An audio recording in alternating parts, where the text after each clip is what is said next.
কি সত্যি বিশ্বাস্য জেনারেল ওয়াকার? আপনার কিন্তু এটা ব্যাখ্যা দিতে হবে, আপনি কিন্তু এটা ব্যাখ্যা দিবেন। কিন্তু আপনি সত্যি সত্যি এই আসন্ন জাতীয় নির্বাচন আওয়ামী লীগ আসবে কি আসবে না এগুলো আপনি এখানে বসে বসে ঠিক করতেছেন কিনা? আমাদের বাংলাদেশের সেনা প্রধান মিস্টার ওয়াকার বা সেনাবাহিনী তারা কি দেশের সাথে গাদ্দারি করলো, কিংবা তারা কি দেশের সাথে রাষ্ট্রদ্রোহিতার মতো কোনো ঘটনা ঘটাইছে? আচ্ছা, যদি আজকের এই খবরে তুফান আছে, তুফান ঠিক ঘোষণা দিয়েছে, পাশাপাশি যে টিম নামিয়েছে বড় কিছু ঘটানোর জন্য এক বিশাল প্রস্তুতি। বাংলাদেশ কি সত্যি গৃহযুদ্ধের দিকে যাচ্ছে? এবং স্পেসিফিকলি এরকম গোয়েন্দা রিপোর্ট চলে এসেছে, যেটা একজন সাংবাদিক এই রিপোর্টটা ফাঁস করে দিয়েছেন। একেবারেই নাম ধরে ছবি সহ 14 জনের একটা তালিকার কথা বলা হচ্ছে। যে ঈদের আগে বড় চমক, ইতিমধ্যে বাংলাদেশে নাকি আওয়ামী লীগ তারা সক্রিয়ভাবে ভূমিকা পালন করবে। ঈদের আগেই নাকি শেখ হাসিনা বাংলাদেশে ফিরছেন, যত দ্রুত সম্ভব তিনি বাংলাদেশে ফিরে নিজের অ্যাকশন শুরু করবেন। এই সমন্বয়কদের মধ্যে হাসনাত আব্দুল্লাহ, সার্জিস আলম, নাসিরউদ্দিন পাটোয়ারি, হান্নান মাসুদ, এদেরকে পরে ফাঁসি হবে? এটাকে ঠেলায় পড়ে গেছে। সমন্বয়করা যে পরিমাণে এখন দেশে কবজা করার চেষ্টা করছে, সেটাকে প্রতিহত করতেই এখন ভিতরে ভিতরে সেনাপ্রধান কাজ শুরু করে দিয়েছে। সেক্ষেত্রে হাসনাত আব্দুল্লাহ কি সেনাপ্রধান এবং দেশের জনগণের কাছে ক্ষমা চাইবেন? হয় তাকে পদত্যাগ করতে হবে, নইলে জনসমক্ষে ক্ষমা চাইতে হবে। আসসালামু আলাইকুম দর্শক, আরো একটি নিউজ ভিডিওতে আপনাদের সবাইকে স্বাগতম। দর্শক, আপনাদেরকে এতক্ষণ থেকে যে সমস্ত ভিডিও দেখানো হলো, এই ভিডিওগুলোই কিন্তু এখন একটার পর একটা প্লে করা হবে। কিন্তু দর্শক, তার আগে আমি আপনাদেরকে একটু কথা বলে রাখি যে বর্তমান বাংলাদেশে যে পরিস্থিতিটা চলে আসছে, যে অন্তর্বর্তীকালীন সরকারের উপদেষ্টাগণকে নিয়ে অনেকেই অনেক রকমের মন্তব্য করতেছে। আর এই অন্তর্বর্তীকালীন সরকারের উপদেষ্টাগণ দেশটাকে সঠিকভাবে পরিচালনা করতে পারতেছে না বলেই দেশের এইরকম একটা অবস্থা তৈরি হয়েছে, বা এইরকম একটা উত্তেজনামূলক অবস্থা সৃষ্টি হয়েছে, এমন কথাই কিন্তু বলতেছে নেটিজেনরা। কিন্তু দর্শক, আজকের যে ভিডিও ফুটেজ গুলো আপনাদেরকে দেখানো হবে, যে প্রতিবেদনগুলো আপনাদেরকে দেখানো হবে, এই প্রতিবেদনগুলো যদি আপনারা শেষ পর্যন্ত দেখেন, তাহলে বুঝতে পারবেন যে আসলে বাংলাদেশের এইরকম অবস্থায় আসার পিছনের মূল কারণটা কি। তো দর্শক, কথা বলাবো না, সর্বপ্রথম আমরা কিছু গুরুত্বপূর্ণ ভিডিও দেখে নেব। ভিডিওটি শুরু করার আগে ছোট্ট করে একটি রিকোয়েস্ট করবো, আপনি যদি প্রথমবারের মতো আমাদের এই ছোট্ট চ্যানেলটিতে এসে থাকেন, তাহলে অবশ্যই চ্যানেলটিকে সাবস্ক্রাইব করে রাখবেন, পাশে আসা বেল আইকনটি অন করে রাখবেন। আমাদের বাংলাদেশের সেনা প্রধান মিস্টার ওয়াকার বা সেনাবাহিনী তারা কি দেশের সাথে গাদ্দারি করলো, কিংবা তারা কি দেশের সাথে রাষ্ট্রদ্রোহিতার মতো কোনো ঘটনা ঘটাইছে? আচ্ছা, যদি তারা দেশের সাথে রাষ্ট্রদ্রোহিতা করে থাকে তাহলে সেটা হচ্ছে ভিন্ন কথা। আর যদি সেনাবাহিনী যদি এই ঘটনা না ঘটাই থাকে তাহলে আসলে কি করবেন? আমি অ্যাকচুয়ালি কথা বলতেছি আমাদের বাংলাদেশের অন্তর্বর্তীকালের সরকারের ভিতরে আপনার সমন্বয়কদের কথা। যদিও এখন সমন্বয়ক নামে কোনো উচ্চারণ নাই, তাহলে তাদেরকে কি নামে ডাকবো? টুকাই? কি টুকাই ডাকবো? আচ্ছা, ধরে নিলাম তাদেরকে টুকাই ডাকলাম। এখন এই টুকাইরা বলতেছে যে বাংলাদেশের সেনাপ্রধান মিস্টার ওয়াকার তিনি দেশের সাথে রাষ্ট্রদ্রোহিতা করলেন। আচ্ছা, তাহলে তিনি কোন অ্যাঙ্গেলে দেশের সাথে রাষ্ট্রদ্রোহিতা করলেন? আচ্ছা, ধরে নিলাম তিনি দেশের সাথে রাষ্ট্রদ্রোহিতা করছেন, তাহলে অন্তর্বর্তীকালের সরকার কেন এটার পদক্ষেপ নিচ্ছে না? এটার জবাবদিহিতা কিন্তু করতে হবে। আর তিনি দেশের সাথে কি এমন রাষ্ট্রদ্রোহিতা করলেন সেটার এভিডেন্স আমরা দেখতে চাই। আর যদি সেনাবাহিনীর প্রধান মিস্টার ওয়াকার তিনি যদি দেশের সাথে কোনো রাষ্ট্রদ্রোহিতা করে নাই, কিংবা কোনো ওই ধরনের ছিটাফোটা তার কেরিয়ার ভিতরে নাই, তাহলে যে নাকি বলল তার বিচার কি হবে না? কিংবা তার বিচার কি ডক্টর মোহাম্মদ ইউনূস তিনি করবে? আমি বলতেছি আমাদের বাংলাদেশের অন্যতম একজন সমন্বয়ক আপনার মাহিন, আমি মাহিনের কথা বলতেছি। তিনি আপনার আমাদের বাংলাদেশের সেনাবাহিনীকে ডিরেক্ট বলে দিলেন, যখন নাকি আপনার 26শে ফেব্রুয়ারি আপনার আমাদের বাংলাদেশ সেনা প্রধান মিস্টার ওয়াকার তিনি সেনাবাহিনীর উদ্দেশ্যে একটা ভাষণ রাখেন যে বাংলাদেশের সার্বভৌমত্বকে আমাদের রক্ষা করতে হবে, বাংলাদেশের আমাদের স্বাধীনতাকে রক্ষা করতে হবে, দেশের স্বার্থে আমাদেরকে সব সময় এগিয়ে আসতে হবে, এবং নিজেদের ভূমিকা যাতে দেশের জন্য হয়, রাষ্ট্রের জন্য হয়, কোনো নির্ধারিত সরকারে যাতে গোলাম না হয়ে যায়, আমাদের এইভাবে থাকতে হবে। আচ্ছা, সেনা প্রধান মিস্টার ওয়াকার তিনি এই কথাগুলো বললেন। আচ্ছা, এই কথার ভিতরে আপনার কাছে আমি অ্যাজ আপনি অডিয়েন্স আমি আপনাকে জিজ্ঞাসা করতেছি, কোন অ্যাঙ্গেলে তিনি রাষ্ট্রদ্রোহিতা করলেন? এই সমন্বয়ক মাহিন তিনি ডিরেক্ট বললেন, যখন নাকি আপনার 26শে ফেব্রুয়ারি সেনা প্রধান মিস্টার ওয়াকার তিনি সেনাবাহিনীর উদ্দেশ্যে এই ভাষণটি রাখেন, ঠিক তখন এই মাহিন এসা এই ধরনের বক্তব্য দেয় যে আপনি দেশের সাথে রাষ্ট্রদ্রোহিতা করতেছেন। বা আপনি দেশের সাথে রাষ্ট্রদ্রোহিতা করছেন, তাহলে তিনি যে বক্তব্যগুলো রাখলো যে স্বাধীনতা সার্বভৌমত্বকে রক্ষা করতে হবে, বাংলাদেশের সার্বভৌমত্বকে রক্ষা করতে হবে, দ্যাট মিনস কি তিনি তো কোনো খারাপ কথা বলে নাই। তাহলে আপনারা আসলে কি মিন করতে যাচ্ছেন যে ৭১-এর এই সার্বভৌমত্বকে রক্ষা করতে চায় এই বাংলাদেশের সেনাপ্রধান মিস্টার ওয়াকার? এতেই কি তিনি রাষ্ট্রদ্রোহিতা করে ফেললেন?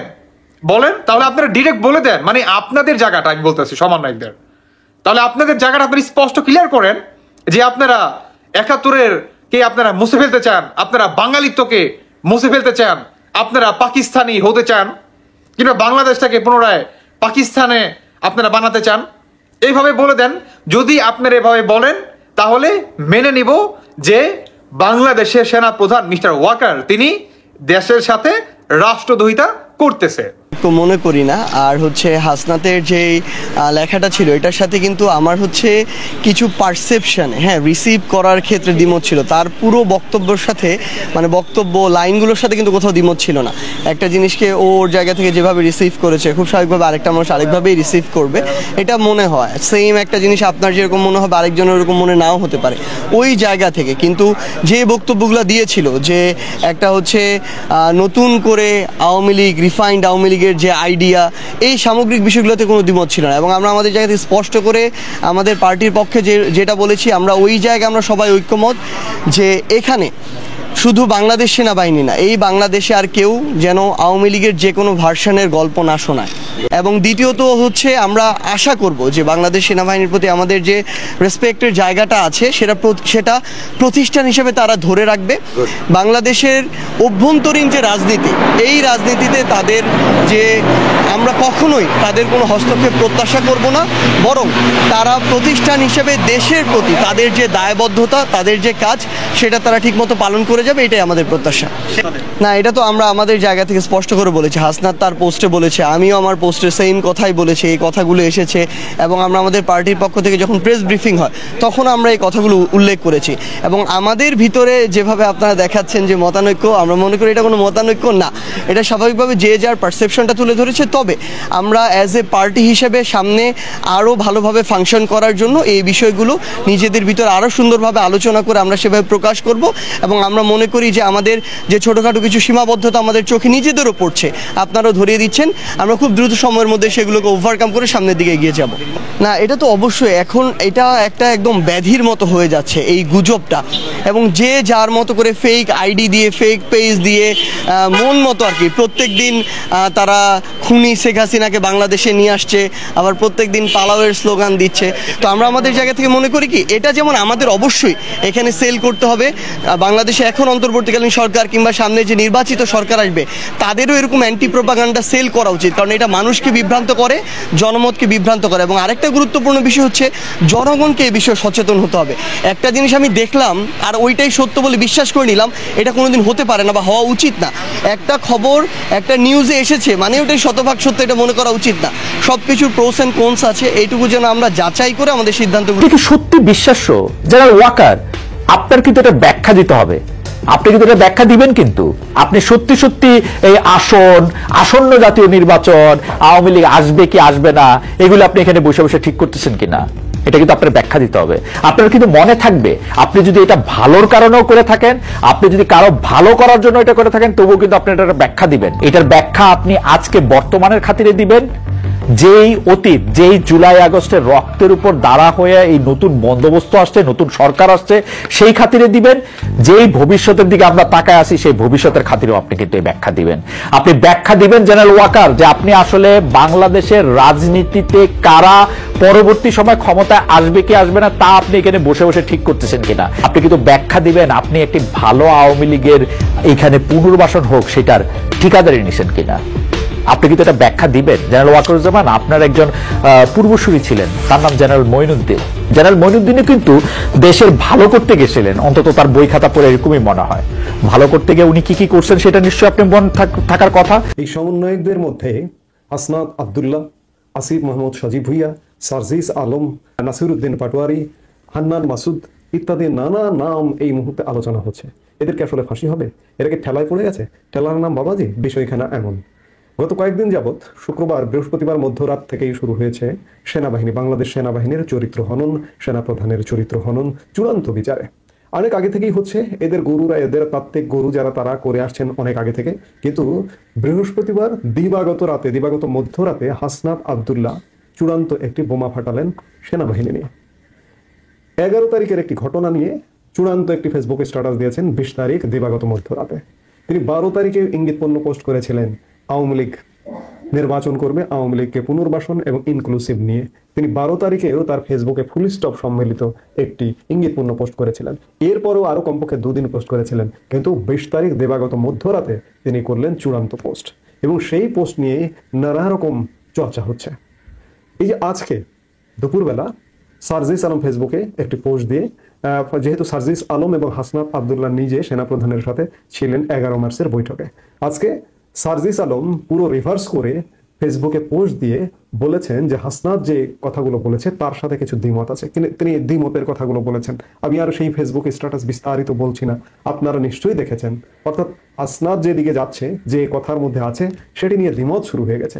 আজকে শুধু সার্জিস না, এর আগে গতকাল শনিবার এই যে সমন্বয়কদেরই আর একজন আওয়ামী লীগ নিষিদ্ধ বিষয়ে ক্যান্টনমেন্ট সহ বিভিন্ন মহলের চাপ প্রয়োগ বিষয়ে জাতীয় নাগরিক পার্টি এনসিপির দক্ষিণাঞ্চলের মুখ্য সংগঠক হাসনাত আব্দুল্লাহর বক্তব্য সোশ্যাল মিডিয়াতে আসা উচিত হয় নাই, এটা শিষ্টাচার বর্জিত বলে মন্তব্য করেছেন এনসিপির মুখ্য সমন্বয়ক নাসিরউদ্দিন পাটোয়ারি।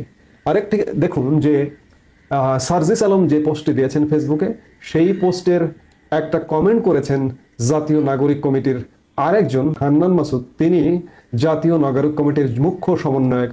তিনি সার্জিসের পোস্টে কি লিখেছেন, এসব কি ভাই, পাবলিকলি বলছি দুইজনের একজন মিথ্যা বলছেন, এটা চলতে পারে না। আর দলের গুরুত্বপূর্ণ পোস্ট হোল করেও আপনারা যেভাবে ব্যক্তিগতভাবে বিচরণ করছেন এবং তা পাবলিক করে এনসিপিকেই বিতর্কিত করছেন। অর্থাৎ হাসনাতের পোস্টকে ঘিরে খেলা জমে উঠেছে। কেন জমে উঠেছে? ক্যান্টনমেন্টে আসলে খেলার প্রস্তুতি হচ্ছে। ক্যান্টনমেন্ট মহাক্ষুব্ধ। আমি আজকের দিনেরই আর এক ভাগের একটি ভিডিওতে বলেছি, ক্যান্টনমেন্টে সেনা সদস্যরা, টপ লেভেল তো পরের কথা, সেনা সদস্যরা, জুনিয়র সেনা কর্মকর্তারা এবং সর্বস্তরের সেনা কর্মকর্তারা সংক্ষুব্ধ। এই সংক্ষুব্ধতা থেকে এই সমন্বয়ক নামধারী দেশ ধ্বংসকারীরা এই মুহূর্তে বুঝতে পারবার কারণে হাসনাতকে নিয়ে এরা নেতিবাচক কথা বলা শুরু করেছেন। হাসনাত যে নেতিবাচক কথা বললো ক্যান্টনমেন্ট নিয়ে বা সেনা প্রধান নিয়ে, এটি কি হঠাৎ করে? এদের গুরু নেই? এদের গুরু এই যে একজন সাইবার সন্ত্রাসী পিনাকি ভট্টাচার্য। এই পিনাকি ভট্টাচার্য তো বহু আগে থেকে, বেশ কিছুদিন যাবত, অর্থাৎ অগাস্ট মাসের পর থেকেই সেনা প্রধানকে নিয়ে নানা রকম কুৎসা রটান। এই পিনাকি ভট্টাচার্য তো এদের তাত্ত্বিক গুরু। আপনাদের যদি খেয়াল থাকে, আপনারা একবার চিন্তা করুন যে গত নভেম্বর মাসে জেনেভাতে আইএলওর একটু বৈঠক ছিল। এই আইএলওর বৈঠকে অংশগ্রহণ করেছিলেন তৎকালীন শ্রম উপদেষ্টা, এখনো শ্রম মন্ত্রণালয়ের উপদেষ্টা হিসেবে আছেন আসিফ মাহমুদ সজীব ভুইয়া, এবং তিনি স্থানীয় সরকার পল্লী উন্নয়ন সমবায় মন্ত্রণালয়ের উপদেষ্টা। এই আসিফ মাহমুদ সজীব ভুইয়া দূতাবাসের গাড়িতে করে সড়ক পথে জেনেভা থেকে প্যারিসে গিয়েছিলেন শুধুমাত্র ওদের তাত্ত্বিক গুরু পিনাকির সাথে দেখা করতে। আর আইফেল টাওয়ার বাপের জন্মে জীবনে দেখেনি, আইফেল টাওয়ার দেখবার জন্য। পিনাকি তাদের আত্মিক গুরু। শুধু তাই নয়, এরা প্রতিনিয়ত পিনাকির সাথে অনলাইন বৈঠক করে। দেশে যত রকম সন্ত্রাসী কর্মকাণ্ড হচ্ছে, এরা সরকারে আছে, এদের সায় আছে, আর পিনাকি ওদিক থেকে উস্কানি দেয়। এখন এরা আসলে বুঝতে পারছে যে অবস্থা কিন্তু বেগতিক। সেনাবাহিনী, ক্যান্টনমেন্ট ক্রমেই এদের বিরুদ্ধে ফুঁসে উঠছে এবং এদের বিরুদ্ধে ক্রমেই ব্যবস্থা নেবার জন্য ধেয়ে আসছে। সেই জায়গায় যখন ভয় পেয়ে গেছে, তখন হাসনাতের ফেসবুক স্ট্যাটাসকে নিয়ে অনেকে নেতিবাচক কথা বলছে। এগুলো আসলে সবকিছু নাটক। দেখুন, এদেরই আরেকজন দোসর এবি পার্টির সম্ভবত সাধারণ সম্পাদক একজন ব্যারিস্টার ফুয়াদ বা এরকম কিছু নাম, ক্যান্টনমেন্ট উড়িয়ে দেওয়ার কথা বলে। এদের গুরু ওস্তাদ জামাত আমির ডক্টর শফিকুর রহমান সেনা প্রধানের অপসারণ চায়। সেনাবাহিনী নিয়ে বিতর্কিত মনোভাব, প্রকাশ্যে না বললে বিতর্কিত মনোভাব আছে। আজকে এই মুহূর্তে দেখুন, এই ডক্টর শফিকুর রহমান মসজিদে ঢুকে গেছে এতেকাব করবার নামে। এই ধরনের নানা রকম অবস্থা। আর এরা এমন কোনো কাজ করতে পারে, এমন কাজও করতে পারে, এরা নাটক ঘটাতে গিয়ে এই হাসনাতকে কোরবানি পর্যন্ত দিতে পারে। কারণ এই মুহূর্তে সরাসরি সেনা হস্তক্ষেপ, আমরা সেনা শাসন চাই না, কিন্তু সেনা হস্তক্ষেপ পূর্ণ একটু শাসন ব্যবস্থা চাই, এবং শর্ট টার্মের আগামী 3 মাসের মধ্যে একটি নির্বাচন দিয়ে সুষ্ঠু গণতান্ত্রিক ধারায় দেশকে ফিরিয়ে নিয়ে যাবে এমন একটি শাসন ব্যবস্থা চাই, এবং অযোগ্য অথর্ব ইউনূস সরকারের অপসারণ চাই। সেনাবাহিনী এই ইনিশিয়েটিভ নিক, এবং যেসব অপরাধী সমন্বয়করা অপরাধ করছে প্রতিনিয়ত তাদেরকে শাস্তির ব্যবস্থা, শাস্তির আওতায় আনবার পদক্ষেপ নিক সেনাবাহিনী। দর্শক, আপনাদেরকে যে সমস্ত ভিডিও ফুটেজ দেখানো হলো, যে সমস্ত প্রতিবেদন দেখানো হলো, এই প্রতিবেদনগুলো দেখার পর আপনাদের মন্তব্য কি?